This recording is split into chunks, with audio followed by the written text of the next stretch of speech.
ونعوذ بالله من شرور أنفسنا ومن سيئات أعمالنا من يهده الله فلا مضل له ومن يضلل فلا هادي له ونشهد أن لا إله إلا الله وحده لا شريك له ونشهد أن سيدنا ومولانا محمدا عبده ورسوله الذي أرسل بالحق بشيرا ونذيرا وداعيا إلى الله بإذنه وسراجا منيرا أما بعد فأعوذ بالله من الشيطان الرجيم بسم الله الرحمن الرحيم إن الله وملائكته يصلون على النبي يا أيها الذين آمنوا صلوا عليه وسلموا تسليما اللهم صل على سيدنا محمد وعلى آل سيدنا محمد وبارك وسلم عليه اللهم صل على سيدنا محمد وعلى آل سيدنا محمد وبارك وسلم عليه اللهم صل على سيدنا محمد الذي قرنت البركة بذاته ومحياه وتعترت العوالم بذكره ورياه وقال الله تعالى في كلامه القديم والفرقان المجيد بفضل بسم الله الرحمن الرحيم وإذ قال لقمان لابنه وهو يعظه يا بني لا تشرك بالله إن الشرك لظلم عظيم وقال نبينا محمد رسول الله صلى الله عليه وسلم ما نحل والد لولده أفضل من أدب حسن أو كما قال عليه الصلاة والتسليم صدق الله مولانا العظيم وصدق رسوله النبي الكريم ونحن على ذلك من الشاهدين والشاكرين والحمد لله رب العالمين. கண்ணியத்திற்கும் மிகுந்த மரியாதைக்கும் உரித்தான இஸ்லாமிய பெரியவர்களே, சகோதரர்களே, சிறார்களே, உங்கள் அனைவருக்கும் அஸ்ஸலாமு அலைக்கும் வரஹ்மத்துல்லாஹி வபரகாத்துஹு. அன்பிற்கினிய அல்லாஹ்வின் நல்லடியார்களே, அல்லாஹ்வுடைய அளவற்ற கிருபையால் நாம் முஃமின்களாக முஸ்லிம்களாக வாழ்ந்து கொண்டிருக்கிறோம். எல்லாம் வல்ல அல்லாஹ் ஜல்லஷானஹு வ தஆலா நம்முடைய இறுதி மூச்சு வரை முஸ்லிம்களாக வாழ்ந்து ஈமானோடு மரணிக்கக்கூடிய பாக்கியத்தை நம் எல்லோருக்கும் தந்தல் புரிவானாக. அன்பிற்கினியவர்களே, நாம் கடந்த வாரம் சொல்லிக் கொண்டிருந்ததை போல் குழந்தை பருவம் என்பது அது அல்லாஹ் ஜல்லஷானஹு வ தஆலா மனிதனுக்கு மட்டும் தந்திருக்கக்கூடிய பருவம். அந்த பருவத்தில் அந்த குழந்தைக்கு என்ன செய்திகள் எல்லாம் சொல்லித் தரப்படுகிறதோ அதுதான் அந்த குழந்தையின் கடைசி காலம் வரை பயணிக்க போகிறது என்பதால் ஒரு குழந்தை பருவத்தில் அந்த குழந்தையினுடைய செயல்பாடுகள் மிகுந்த கவனத்திற்குரியது. பொதுவாக ஒரு குழந்தை 6 வயது வரை பெற்றோர்களோடு இருப்பார். குழந்தை பருவம் என்பதும் ஒரு 6 வயதுக்குள் தான் இஸ்லாத்தை பொறுத்தவரை. 6 வயசு வரைக்கும் தொழுகு அப்படின்னு சொல்ல வேண்டிய அவசியம் இல்லை. ஆனால் ஒழுக்கங்களும் மார்க்கத்துடைய ஞானங்களும் சொல்லித் தரப்பட வேண்டும். இஸ்லாம் சொல்லுகிறது 6 வயதை கடந்து 7வது வயதில் ஒரு குழந்தை, ஒரு சிறுவன், ஒரு சிறுமி கால் எடுத்து வைத்து விட்டால் அந்த குழந்தைக்கு தொழுகையை சொல்லித் தர வேண்டும். தொழுகை என்று ஏவ வேண்டும். தொழுகையினுடைய சட்டங்கள் சொல்லித் தரப்பட வேண்டும்.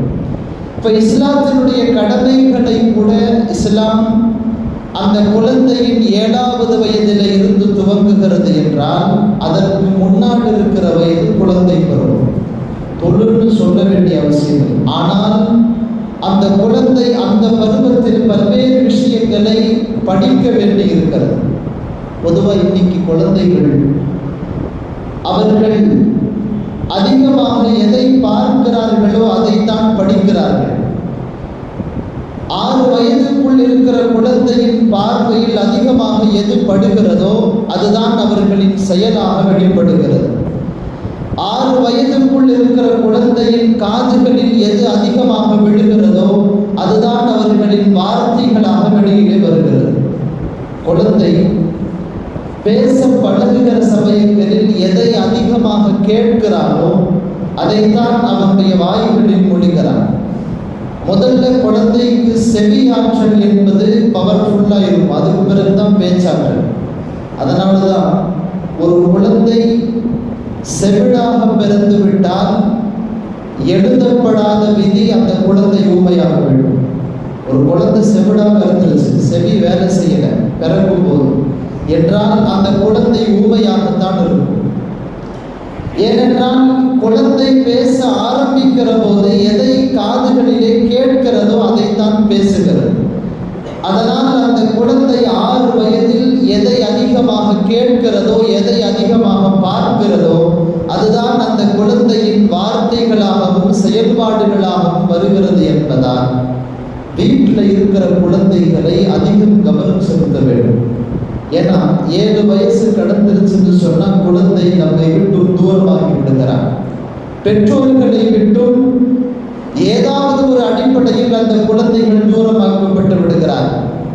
ஸ்கூலுங்கிற பேர்ல அவர்களை வேறு ஏதாவது ஒரு அவர்களினுடைய செயல்பாடுகளின் மூலமாக நம்மை விட்டு அவன் தூரமாகி விடுகிறான். நம்மோடு இருக்கிற காலம் என்றால் அந்த 6 வயதுக்குள் இருக்கிற காலம்தான். அது வரைக்கும் அப்பா அம்மான்னு அவருடைய எல்லா கவனங்களும் பெற்றோர்களோடு இருக்கும்.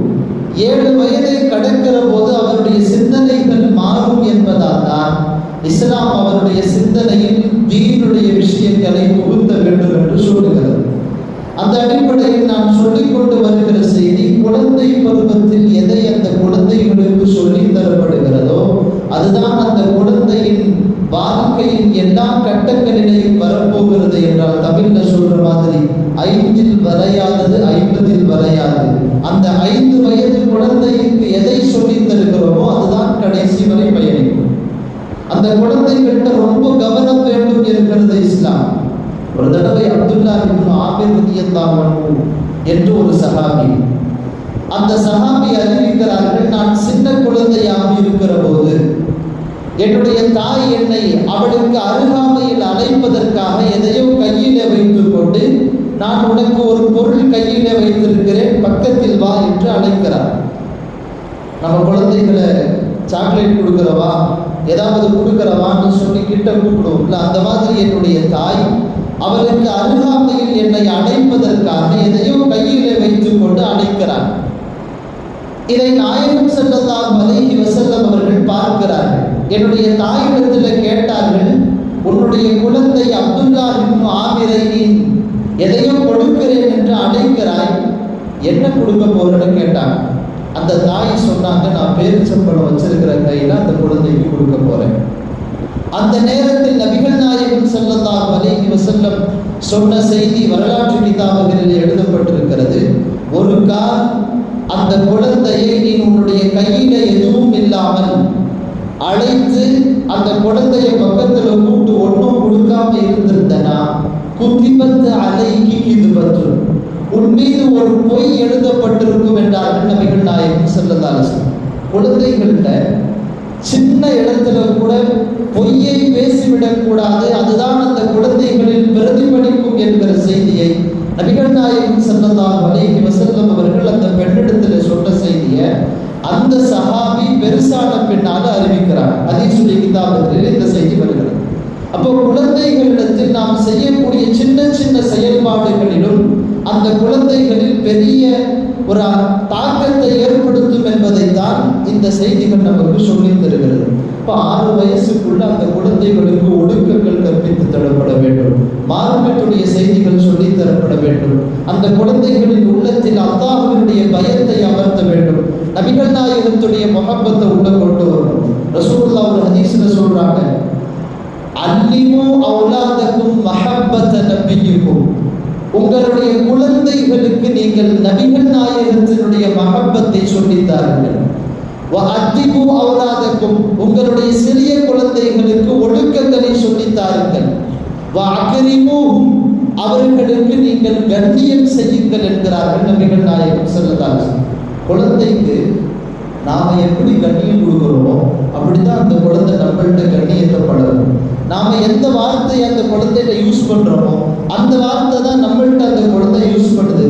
அதனாலதான் ரசூலுல்லாஹ் சொல்றாங்க, நீங்க யூஸ் பண்ற வார்த்தை உங்களுடைய செயல் எல்லாம் அந்த குழந்தையோடு கண்ணியமாக இருக்க வேண்டும். அந்த கண்ணியத்தை தான் அந்த குழந்தைகள் பழகுகிறது என்பதை இஸ்லாம் நெடுநீண்ட பாடமாக இந்த குழந்தைகளோடு பழக வேண்டிய விஷயங்களை சொல்லுகிறது. நான் சொல்ல வருகிற செய்தி, இந்த 6 வயசுக்குள்ள அந்த குழந்தைகளுக்கு ஒழுக்கங்கள், மார்க்கத்துடைய ஞானங்கள் எல்லாம் சொல்லித்தரப்படாததனுடைய விளைவு இன்றைக்கு நாம் நம்முடைய தலைமுறையை எப்படியெல்லாம் சந்தித்துக் கொண்டிருக்கிறோம் என்பதை சொல்ல வருகிறேன். அந்த 6 வயசுக்குள்ள நாம சொல்லிக் கொடுக்கிறது இல்லைங்கிறதுனால அந்த குழந்தை அடுத்தடுத்த கட்டங்களுக்கு போய் பல்வேறு பிரச்சனைகளை சந்திக்கிறான். 7 வயசுல இருந்து 20 வயசுக்குள்ள இருக்கிற இந்த வயசுல இன்றைக்கு இருக்கிற தலைமுறையில் குழந்தைகள் எக்கச்சக்கமான சவால்களை சந்தித்துக் கொண்டிருக்கிறார். அவங்க போற எல்லா திசையிலையும் அவங்களுக்கு ஏதாவது ஒரு பிரச்சனை என்பது இருக்கிறது. சரி, இந்த குழந்தைகள் விஷயத்தில் யார் பொறுப்பாளிகள் என்பதை ஹதீஸினுடைய வார்த்தையில் சொல்ல வேண்டும் என்றால், பெற்றோர்களாகிய நாம் இந்த குழந்தைகளின் விஷயத்தில் முதல் பொறுப்பாளிகளாக இருக்கிறோம். ஒரு ஹதீஸ்ல ரசூலுல்லாஹ் சொல்றாங்க, குல்லுக்கும் ராயின் வ குல்லுக்கும் மஸ்ஊலுன் அன் ரஇயத்திஹி. உங்களில் எல்லோரும் நாளை மறுமையில் அவர்களுக்கு கீழே இருந்தவர்களை குறித்து கேள்வி கேட்கப்படுவீர்கள். சொல்லிட்டு ரசூலுல்லாஹ் சொல்றாங்க, பெற்றோர்கள் அவர்களின் குழந்தைகளை கவனித்துக் கொள்ள வேண்டிய பொறுப்பு அவர்களுக்கு இருக்கிறது. அந்த குழந்தைகளை கவனிக்க வேண்டிய பொறுப்பில் அவர்கள் தவறுகள் இழைக்கிற போது அதை குறித்த கேள்வி நாளை மறுமையில் இருக்கிறது என்கிறார்கள் நபிகள் நாயகம் ஸல்லல்லாஹு அலைஹி வஸல்லம். நாம் இந்த டாபிக் பல்வேறு சமயங்களில் பல்வேறு கோணங்களில் கேட்டுக்கொண்டிருக்கலாம். அதை மீண்டும் மீண்டும் ஆழமாக சமுதாயத்தினுடைய உள்ளத்தில் பதிய வைக்க வேண்டும் என்பதற்காக இந்த டாபிக்குகளை பேசுகிறோம். பொதுவாக குழந்தைகள் வளர்கிற சமயங்களில் அந்த குழந்தைகள் 4 விதமான சூழல்களை சந்திக்கிறார்கள். ஒன்று, அவர்களின் பெற்றோர்கள். 2வது, அவர்களுடைய ஆசிரியர்கள். 3வது, அவர்களின் நண்பர்கள். 4வது, அவர்களுடைய சுற்றுச்சூழல். இந்த 4ம் ஒரு குழந்தைக்கு மிக சரியாக அமைந்துவிட்டால் அந்த குழந்தையினுடைய முன்னேற்றம் என்பது யாராலும் தடுக்க முடியாது. அந்த குழந்தையினுடைய முன்னேற்றத்தில் எந்த விதமான தடங்களும் இருக்காது. ஆனா இந்த 4ம் நல்ல அமைய பெறணும். ஒரு கால் இதுல ஏதாவது ஒன்று சரியில்லை என்று சொன்னால் அந்த குழந்தை தவறான வழிகளுக்கு போவதற்கு அது ஒன்று போதும். பொதுவா இந்த 4 பெற்றோர்களுக்கு அதிகமாகவே பொறுப்புகள் இருக்கிறது. ஏன்னா ஒரு குழந்தைக்கு நல்ல ஆசிரியரை கொடுக்க வேண்டிய பொறுப்பு பெற்றோர்களுக்கு இருக்கிறது. நல்ல நண்பனோடு அவன் சேருகிறானா என்பதை பார்க்க வேண்டிய பொறுப்பு பெற்றோர்களுக்கு இருக்கிறது. அவர்களுக்கு சுற்றுச்சூழல்கள் சரியாக அமைய பெற்றிருக்கிறதா என்பதை பார்க்க வேண்டிய பொறுப்பு பெற்றோர்களுக்கு இருக்கிறது. அந்த விஷயத்துல கொஞ்சம் கவனக்குறைவு வச்சுட்டோம்னு சொன்னா அந்த குழந்தைகள் எங்கேயும் போய் எந்த இடத்திலையும் அவர்களுடைய ஒழுக்கங்களை, சரியான வாழ்க்கை நெறிமுறைகளை அவர்களால் கற்றுக்கொள்ளவே முடியாது. அதனால பெற்றோர்களுக்கு ஒரு படி மேலே கவனம் இருக்கணும் குழந்தைகளின் விஷயத்தில். ஹஸரத் உமர் ரலியல்லாஹு அன்ஹு ஒரு பிரச்சனை வந்துச்சு.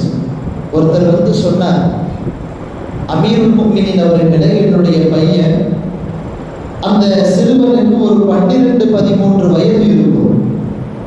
அவன் என்னுடைய பேச்சை கேட்க மாட்டேன் என்று சொல்லுகிறான், எனக்கு கட்டுப்பட மாட்டேன் என்கிறான் என்று அவர்களிடத்திலே ஒரு பிரச்சனை ஒரு மனிதர் சொல்லுகிறார். அப்போ உமர் ரலியல்லாஹு அன்ஹு அந்த சிறுவனை கூப்பிட்டு வச்சாங்க. அந்த சிறுவனிடத்தில் கேட்கிறார்கள், உன்னுடைய தந்தையின் பேச்சை கேட்க மாட்டேன் என்று சொல்லுகிறாயாவே, உன்னுடைய தந்தைக்கு கட்டுப்படுறதில்லை அப்படின்னா உன்னுடைய தந்தை ரிப்போர்ட் சொல்றார். அந்த சிறுவர் சொன்னார், அமீருல் முஃமினீன் அவர்களே, ஆம், நான் என்னுடைய தந்தையின் பேச்சை கேட்பதில்லை தான். ஆனால் அதற்கு முன்னால் நான் உங்களிடத்திலே ஒரு கேள்வி கேட்கிறேன். ஒரு தந்தை தன்னுடைய குழந்தைக்கு செய்ய வேண்டிய கடமைகள் என்ன? தந்தை, பெற்றோர்கள் இல்லை, ஒரு தந்தை என்பவர் தன்னுடைய பிள்ளைக்கு செய்ய வேண்டிய கடமை என்ன? ஆண்கள் ரொம்ப கவனமாக இதை கேட்கணும். ஹஜ்ரத் உமர் ரலியல்லாஹு அன்ஹு சொன்னார்கள், ஒரு குழந்தைக்கு ஒரு பெற்றோர், ஒரு தந்தை செய்ய வேண்டிய கடமை என்பது 3 கடமைகள் இருக்கிறது. ஒன்று, ஐயஹ்தார லஹு உம்மஹு சாலிஹத்தன், அந்த குழந்தைக்கு சாலிஹான தாயை தேர்ந்தெடுக்க வேண்டும். ஒரு ஆண் திருமணம் முடிக்கிற போது இந்த பெண் தான் என்னுடைய குழந்தைகளுக்கு தாயாக வரப்போகிறாள் என்கிற போது அந்த பெண் சாலிஹான பெண்ணாக இருக்க வேண்டும். இது முதல் கடமை, ஒரு ஆண் தந்தையினுடைய கடமை. இரண்டாவது உமர் ரலியல்லாஹு அன்ஹு சொன்னாங்க, ஐயஹ்தார லஹுல் இஸ்ம அஹஸன, அவனுடைய பெயரை அழகான பெயராக அவனுக்கு தேர்ந்தெடுக்க வேண்டும். மூன்றாவது உமர் ரலியல்லாஹு அன்ஹு சொன்னார்கள், அவருக்கு தேவையான நேரங்களில் மிகச் சரியான முறையில் மார்க்கத்துடைய ஞானத்தை சொல்லித் தர வேண்டும். ஐயுஅல்லிமஹு அத்தீன வல் குர்ஆன், தீனையும் குர்ஆனையும் சொல்லித் தர வேண்டும். அந்த சிறுவன் சொன்னான், என்னுடைய தந்தை இந்த 3இல் எதையும் எனக்கு தரவில்லை, இந்த 3ல எதையும் எனக்கு அவர் தரல. அப்புறம் நான் எதுக்கு அவருக்கு கட்டுப்படணும்னு கேட்கிறேன்.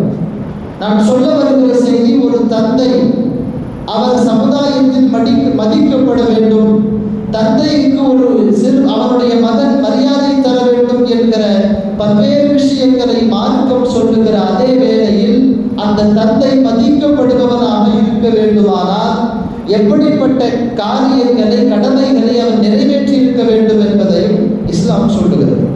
இப்ப நாம அப்படி நம்முடைய குழந்தைகளுக்கு தந்திருக்கிறோமா? என்னுடைய குழந்தை என்ன மதிக்கணும், எல்லாருக்கும் ஆசை இருக்குது. என்னுடைய குழந்தை நான் கிடைக்கிற கோட்டை தாண்டக்கூடாது, நான் சொல்லுகிற விஷயங்களை அவன் கேட்க வேண்டும் என்கிற ஆசை எல்லோருக்கும் இருக்கிறது. ஆனால் அந்த குழந்தைகள் அப்படி உருவாகுவதற்கு, அப்படி அவர்கள் நம்மை கடைசி காலம் வரை மதிப்பதற்கு உகந்தவர்களாய் அவர்களை உருவாக்கி இருக்கிறோமா என்பதில் கொஞ்சம் தந்தைகளாக இருக்கிற நாம் கவனம் செலுத்தியாக வேண்டும். ஏன்னா இன்னைக்கு போற தலைமுறை, நாம இன்னைக்கு அந்த குழந்தைகளுக்கு கல்வியை கொடுத்துட்டோம், மார்க்கத்தை கொடுக்க தவறி இருக்கிறோம். கல்வி என்பது வேறு, மார்க்கம் என்பது வேறு. அதனாலதான் கல்வியை 2ஆக பிரித்து சொல்லுகிறார். மார்க்க கல்வி, உலக கல்வி. உலகத்தினுடைய கல்விங்கிறது வெறும் நாலேஜ், அவ்வளவுதான். தகவல்களை அறிந்து கொள்வது மட்டும் ஒரு சிறுவனுடைய, ஒரு மாணவருடைய உயர்வுக்கு காரணமாக இருக்காது. அவன்கிட்ட ஒழுக்கம் இருக்கணும்.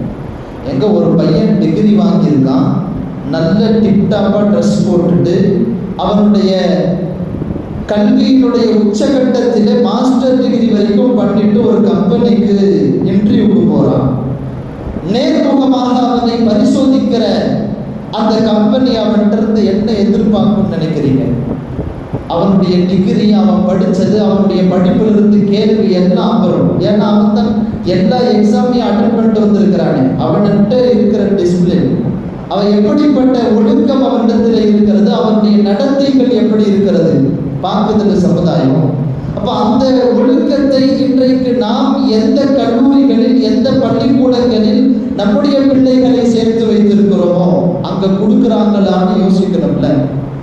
இல்லை, கண்டிப்பாக இல்லை. அடித்து சொல்ல முடியும். அவர்களினுடைய கொள்கைகளில் இருந்து எல்லாவற்றையும் ஒரு ஆட்டம் ஆட்டி வைத்திருக்கிறார்கள். இன்றைக்கு இருக்கிற எல்லா பள்ளிக்கூடத்துடைய சிஸ்டமும் அப்படிதான் இருக்கு. ஈமான கோட்டா விட்டு வந்துடலாம்.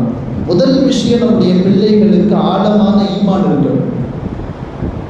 அவர்களுடைய ஈமான் விஷயத்தில் அவ்வப்போது அவர்களுக்கு நசீஹத்து செய்து கொண்டே இருக்க வேண்டும் என்பதை குர்ஆன் நமக்கு சொல்லுகிறது. குர்ஆன்ல சூரத்துல் லுக்மான் அப்படின்னு சொல்லி ஒரு சூரா இருக்கு. அந்த சூறாவில் லுக்மான் அலைஹிஸ்ஸலாம் என்று ஒரு மிகப்பெரிய ஹக்கீம், சில பேர் அவங்களை நபின்னு சொல்றாங்க, சில பேர் நபி இல்லை என்கிறார்கள். அந்த கருத்து வேறுபாடு இருக்கட்டும். ஆனால் பல்வேறு ஞானங்களை கொடுக்க பெற்றிருந்த ஹக்கீம் என்று சொல்லப்படுகிற ஞானியாக திகழ்ந்த ஒரு மாமனிதர் லுக்மான் அலைஹிஸ்ஸலாம், அவருடைய சில செய்திகளை அல்லாஹ் லுக்மான் அப்படிங்கிற அந்த சூறாவில் சொல்றான். அந்த சூறாவிலே அவர் பெரும்பாலும் மக்களுக்கு பல்வேறு நசீகத்துகளை உபதேசங்களை செய்வார். அப்படி அவர் மக்களுக்கு செய்கிற உபதேசங்களையும் தாண்டி தன்னுடைய பிள்ளைகளுக்கு செய்த உபதேசத்தை அல்லாஹ் அந்த குர்ஆனுடைய அந்த வசனங்களுக்கு இடையில பதிவு செய்யறான். அதுல நான் பயானுடைய ஆரம்பத்தில் ஓதுன அந்த ஆயத்து அதைத்தான் சொல்லுகிறது. அல்லாஹ் குர்ஆனிலே சொல்லுகிறான், இது கால லுக்மான் இப்னிஹி வ ஹுவ யஇதுஹு. லுக்மான் அலைஹிஸ்ஸலாம் அவர்கள் தங்களுடைய பிள்ளைக்கு உபதேசம் செய்கிற நிலையில் அந்த குழந்தைக்கு சொன்னார்கள், யா புனைய லா துஷ்ரிக் பில்லாஹ். முதல் நசீஹத் நம்முடைய குழந்தைகளுக்கு சொல்லுகிற நசீஹத், எந்த இடத்திலையும் எப்படிப்பட்ட சூழலிலும் யார் என்ன செய்தாலும் அல்லாஹ்வுக்கு இணை வைக்கக்கூடாது. அந்த கல்வியை நம்முடைய குழந்தைகளின் உள்ளத்தின் ஆழத்தில் நாம் சொருகி இருக்கிறோமா என்பதிலே கவனம் செலுத்தியாக வேண்டும். எங்க போய் என்ன சூழல் இருந்தாலும் அந்த சூழலுக்கு தோதுவா மாத்திக்கிற மாதிரி நம்மள 90% பிள்ளைகள் இருக்கிறார்களே. 10% பேர் அல்ஹம்துலில்லாஹ், நான் அவங்களை குறை சொல்லலை. 90% பேர் அவர்களின் பள்ளிக்கூட சூழலோடு, அவர்களின் ஆசிரியர்களின் சூழலோடு, அவர்களின் நண்பர்களின் சூழலோடு அவர்கள் போகக்கூடிய சுற்றுச்சூழல்கள் அத்தனையும் அவங்களை எப்படி மாற்றுதோ அப்படி மாறி போயிடும். கொள்கையின் விஷயத்தில் கொண்ட கொள்கையில் அவனுக்கு உறுதி இல்லை. அவன் முஸ்லிம் என்கிற பெயர் மட்டும் இருக்கிறதை ஒழிய இஸ்லாமிய கொள்கைகள் அவனிடத்தில் இருக்கிறதா என்றால் இல்லை. இன்னைக்கு நீங்க பெரும்பாலான 90% பிள்ளைகள்கிட்ட ஸ்கூல் படிக்கிற பசங்கள்கிட்ட தினமும் கரெக்டா 8 மணிக்கு வேன்ல ஏறி 6 மணிக்கு வீட்டுக்கு வர்ற பசங்கள்கிட்ட நீங்க கேட்டு பாருங்க, அவரிடத்தில் இஸ்லாமிய கொள்கைகளோ, இஸ்லாமிய கனிமாவோ, இஸ்லாமிய கோட்பாடுகளோ எதுவுமே அவனுக்கு தெரியறதில்லை. அப்படிதான் 99% பிள்ளைகள் இன்றைக்கு பள்ளிக்கூடங்களுக்கு போய் வந்துட்டு இருக்கிறாங்க. அதனால் பள்ளிக்கூட சூழல்கள் என்பது அவர்களுக்கு பாதுகாப்பான சூழல் இல்லை என்பதை உணர வேண்டும். அதனால பள்ளிக்கூடம் போக வேண்டாம் அப்படிங்கிற குறுக்கோக்குத்தனமாக பேசுவதாக நீங்கள் நினைத்துக் கொள்ள வேண்டாம். பள்ளிக்கூட கல்வி வேணும், அது காலத்தினுடைய கட்டாயம், அவசியம் என்கிற அடிப்படையில் படிக்க வைக்கிறோம். அதோடு சேர்ந்து அந்த இடத்தில் இருக்கிற சூழல்கள் இவர்களின் ஈமானுக்கு ஒளி வைக்கும் என்றால் அப்படி ஒரு பள்ளிக்கூட கல்வி தேவையில்லை. அப்படி ஒரு சூழலில் நம்முடைய பிள்ளைகள் போயாக வேண்டும் என்கிற அவசியம் இல்லை. அதனால் அவர்களுக்கு போகக்கூடிய எல்லா இடங்களிலேயும் அவர்கள் கொண்ட கொள்கையில் உறுதியோடு இருக்க வேண்டும் என்கிற சிந்தனை அவர்களுடைய உள்ளத்தில் ஆழமாக பதிய வைக்கணும். இரண்டாவது விஷயம், பெரியவர்களை, பெற்றோர்களை மதிக்கிற விஷயங்களை அவர்களுக்கு சொல்லி தந்தாக வேண்டும். அந்த லுக்மான் அலைஹிஸ்ஸலாம் அவர்களுடைய பிள்ளைக்கு நசீஹத்து செய்கிற அந்த பாணியை அல்லாஹ் குர்ஆனிலே பதிவு செய்கிறார். அல்லாஹ்வுக்கு ஷிர்க் வைக்க கூடாதுன்னு சொல்லிட்டு அடுத்து அவங்க சொல்றது அதுதான், வஸைனல் இன்சான பிவாலிதை. பெற்றோர்களுக்கு ஹிதுமத் செய்ய வேண்டும், அவர்களோடு நல்ல முறையில் நடந்து கொள்ள வேண்டும், பெரியவர்களை மதிக்க வேண்டும் என்கிற வாழ்வியல் நெறிமுறையை அவர்களின் பிள்ளைகளுக்கு அடுத்த கட்டமாக சொல்லி தந்தார்கள். அதுக்கு பிறகு தொடர்ந்து அவங்க செஞ்ச நசீகத்துகள் வருகிறது. நான் அதற்குள்ளே போனால் நீண்டுவிடும், சுருக்கமாக சொல்லுகிறேன். அடுத்தடுத்து அவர்கள் சொல்லுகிறார்கள் தங்களுடைய பிள்ளைகளுக்கு, நடக்கும் போது, ரோட்ல நடந்து போகும்போது, பெருமையா நடந்து போறது, அந்த நடையிலே உன்னுடைய பெருமையை காட்டுவதும், உன்னுடைய சப்தத்தை அடுத்தவர்களுக்கு முன்னால் உயர்த்துவதும், இதுவெல்லாம் ஒழுக்கக்கேடான விஷயம். எனவே இதையெல்லாம் செய்யக்கூடாது என்று அவர்களுடைய நசீகத்து முடிகிறது. சத்தம் போட்டு பேசுறது, இன்ன அன்கரல் அஸ்வாதி லசௌதுல் ஹமீர். அந்த நசீகத்து முடிகிற இடத்தில் அல்லாஹ் சொல்லுகிறார், அவங்க லுக்மான் அலைஹிஸ்ஸலாம் அவங்க பிள்ளைக்கு சொல்றாங்க, சத்தம் போட்டு பேசாது. கத்துவது என்பது கழுதையினுடைய பழக்கம். எனவே சப்தமாக பேசுவது என்பது பெரியவர்களுக்கு முன்னால் எப்போதும் உன்னுடைய பழக்கமாக இருக்கக்கூடாது என்று அவங்களுடைய நசீகத்து முடியுது. அந்த நசீகத்துக்கு இடையில ஏகத்துவ கொள்கை, இறை கொள்கையை சொல்லி தந்தார்கள், வாழ்வியல் நெறிமுறைகளை சொல்லி தந்தார்கள், பண்பாடுகளை, ஒழுக்கங்களை சொல்லி தந்தார்கள். இதையெல்லாம் அல்லாஹ் குர்ஆன்ல பதிவு செஞ்சுட்டு நமக்கு சொல்ல வர செய்தி என்னன்னா, நம்முடைய பிள்ளைகளுக்கும் இந்த செய்திகள் சொல்லித் தரப்பட்டாக வேண்டும். அந்த குழந்தைகள் போகக்கூடிய எல்லா சூழல்களிலும் அவர்களுடைய இறை கொள்கையும் வாழ்வியல் நெறிமுறைகளும் அவர்களுக்கு சொல்லித் தந்தாக வேண்டும். ஆனா இன்னைக்கு நாம் அந்த விஷயத்துல கவனம் செலுத்துறதே இல்லை. யார்கிட்ட எப்படி பேசணுங்கிற முறை தெரியறதில்லை. பெரியவர்களை மதிக்க வேண்டும் என்கிற முறைகள் அவனுக்கு தெரிவதில்லை. இன்றைக்கு வளர்ந்து வருகிற சமுதாயம் எதை எதை நோக்கி போய் கொண்டிருக்கிறது என்பதை ஒரு லிஸ்ட் போட்டோம்னா அதிலே டைம் முடிஞ்சிடும். குறிப்பா பள்ளிக்கூடத்துல இன்னைக்கு ஆசிரியர்களை மதிக்கக்கூடிய பழக்கங்கள் பிள்ளைகளிடத்தில் இல்லாமல் போய்விட்டது. அதுக்கு அடிப்படையாக பல்வேறு விஷயங்களை சொன்னாலும் மிக முக்கியமாக இன்றைக்கு இந்த தலைமுறை போதைப் பொருட்களுக்கு அடிமையாகி இருக்கிறார். நான் சமீபமா நடந்துகிட்டு இருக்கிற வேலூர்ல நடந்துட்டு இருக்கிற ஒரு செய்தி, நேற்று கூட ஒரு ஆலிம் இதை பத்தி பேசிட்டு இருந்தாங்க. பள்ளிக்கூடங்களில் சில அதிகாரிகள் பள்ளிக்கூடத்துக்குள்ள வந்து திடீரென்று பள்ளிக்கூடத்தில் இருக்கிற பிள்ளைகளினுடைய பைகளிலே அவங்க புக்கு வச்சிருக்கிற பையில கை விட்டு பார்த்தா சில பொட்டலங்கள் கையில கிடைக்கிறது, போதைப் பொருட்கள். இவ்வளவு தூரம் நான் சொல்லிட்டு இருக்கிறது 2-3 வருஷத்துக்கு முன்னாடி இந்த மாதிரி நடந்துச்சு வேலூர்ல. சமீபமாக 2 வாரங்களுக்கு இடையில் நடந்து கொண்டிருக்கிறது. பள்ளிக்கூடங்களில் திடீரென்று அதிகாரிகள் வருகிறார்கள், ஏதோ செய்தி யாரோ பாஸ் பண்ணி அந்த பொருட்களை பிள்ளைகளுக்கு கொடுத்து கொண்டிருக்கிறார்கள் என்று பையில கைவிட்டு பார்த்தா பொட்டலங்கள் கிடைக்கிறது. பிள்ளைகள் யாரோடு பழகுகிறார்கள், என்னென்ன பழக்கங்களை பழகுகிறார்கள் என்பது விஷயத்தில் பெற்றோர்கள் கவனக்குறைவாக இருக்கிறார்கள் என்பதனுடைய வெளிப்பாடு. நீங்க நினைக்கலாம் முஸ்லிம்கள் கூடவா என்று கேட்கலாம். முஸ்லிம்களின் பெயர்கள் இதில் தவிர்க்கப்பட வேண்டும். முஸ்லிம்களும் இதில் மாட்டியிருக்கிறார். அதனால் நம்முடைய பிள்ளைகள் பெரும்பாலும் அந்த போதைப் பொருட்களுக்கு அடிமையாகி கொண்டிருக்கிறார்கள். அந்த விஷயங்களிலே அவர்கள் மூழ்கடிக்கப்பட்டு கொண்டிருக்கிறார். அதுவும் இந்த விஷயத்தில் குறிவைக்கப்படுவது பெரும்பாலும் யாருன்னு நினைச்சீங்கன்னா கொஞ்சம் தீன்தாரியா தீனுடைய குடும்பங்களாக இருக்கிற குடும்பங்களை விட தீன் விஷயத்தில் கொஞ்சம் அசட்டையாக இருக்கிற குடும்பங்கள் இதில் குறிவைக்கப்படுகிறது என்பது, திட்டமிட்டே அந்த குழந்தைகள் சூறையாகப்படுகிறார்கள் என்பது கசப்பான உண்மை. கொஞ்சம் தீனுடைய மாகம் பிந்தி இருக்கிற குடும்பங்கள்லாம் குறிவைக்கப்படுகிறது. ஒரு சில இயக்கங்களுடைய அஜெண்டா இது. அவர்கள் போதைகளுக்கு அடிமையாக்கி அவங்க சொல்றதெல்லாம் செய்யணும். திடீர்னு ஒரு கூட்டம் பள்ளிவாசலை இடின்னு சொன்னா இடிக்கிறதுக்கு வருதில்லை. இதெல்லாம் யாருன்னு நினைக்கிறீங்க? இது போன்ற மார்க்கத்தினுடைய விஷயத்தில் தெளிவு இல்லாமல் மாற்று மத சகோதரனாக இருந்தாலும் அவன் கொஞ்சம் கடவுள் கொள்கை, இறை கொள்கை அந்த விஷயத்திலாம் சரியான குடிபாடு இல்லாமல் இருக்கிறவன் தான் இதுல சூறையாடப்படுகிறான். இஸ்லாமியர்களிலும் அப்படித்தான். கொஞ்சம் தீனுடைய விஷயத்தில் விழிப்புணர்வு இல்லாமல் இருக்கிற குடும்பங்கள் இதில் சூறையாடப்படுகிறார். ஆனா ஜும்மாவில் இந்த விஷயத்தை பேசுறது நான் நினைக்கிறேன் சுருக்கமான வட்டத்துக்குள்ள பேசிட்டு இருக்கிறோம். இன்னைக்கு நம்ம போன ஞாயிற்றுக்கிழமை அன்னைக்கு நம்ம பள்ளியில ஒரு ப்ரோக்ராம் நடந்துச்சு. அந்த ப்ரோக்ராம்ல ஹைதராபாத் அப்துல் கலி சாஹிப் தாவத் பரகாத்தும் வந்தாங்க. அவங்க சொன்ன செய்தி இதுதான். இங்கே இருக்கிற நாம் எல்லோரும் இந்த செய்தியை அடுத்தவர்களுக்கு கொண்டு போய் சேர்க்கிற முயற்சியை செய்ய வேண்டும். ஏன்னா ஜும்மாவுக்குள்ள நீங்க தீன் விஷயத்தில் விழிப்புணர்வு இல்லாத யாரும் ஜும்மாவுடைய பயானுக்கோ வேற எந்த பயானுக்கோ வர்றதில்லை. அவங்களுக்கு இந்த செய்திகள் எல்லாம் போய் சேருவதில்லை. அன்றைக்கு அவர்கள் சொன்ன அந்த செய்தி அதுதான். நீங்கள் ஜும்மாக்களிலே கேட்கிற இந்த செய்தியை உள்வாங்கிக் கொண்டு உங்களை சுற்றி இருக்கிற முஸ்லிம்களுக்கு தீன் விஷயத்தில் கொஞ்சம் பின்தங்கி இருக்கிறவர்களுக்கு இந்த செய்திகளின் விஷயத்தில் விழிப்புணர்வு ஊட்டுங்கள். எனவே நாம் சொல்ல வருகிற செய்தி, இங்க இருக்கிற நாம எல்லாம் இதுக்கு பொறுப்புதாரிகள். நாம் இங்கே எந்த செய்திகளை கேட்கிறோமோ அந்த செய்திகளை அடுத்த சமூகத்திற்கு கொண்டு போய் சேர்க்க வேண்டும்.